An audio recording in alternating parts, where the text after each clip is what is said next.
This is second in a series of 4 videos that shows how to install a truss building end panel. To better understand its content, review the drawings and instructions sent with your truss building. If you have any questions, please contact your construction manager.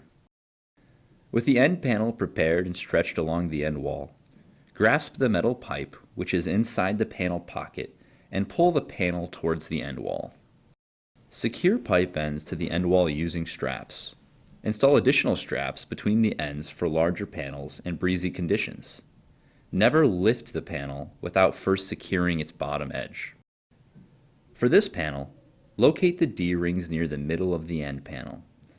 Thread a strap through the D-rings and secure the strap for lifting. Depending on design, the panel may include small pockets for pulling instead of D-rings.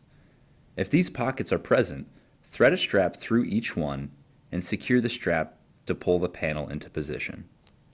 To prevent end panel damage, always lift the end panel using multiple straps.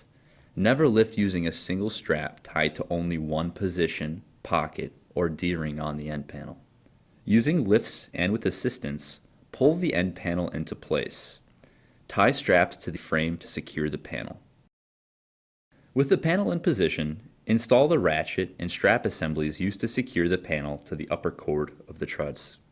Make a 1 inch to 2 inch cut in the PVC conduit pocket. Unwrap the strap from a 1 inch ratchet assembly. Insert the free end through the pocket opening, around the PVC conduit, and around the upper cord of the truss. Insert the strap end to the slot near the center of the hub of the ratchet, and pull the strap to remove the slack. Tighten ratchets until they are snug. Do not fully tighten at this time. Continue installing ratchet assemblies every 2 feet along the PVC conduit. Tighten ratchets evenly to keep the panel centered on the wall. Monitor the panel position. The lower edge must remain below the top of the block foundation if present. Straps should be snug but not fully tightened. For the next set of an end panel installation steps, view part 3 in this 4-part series. Additional videos in our truss installation series can be seen anytime at ClearSpan.com.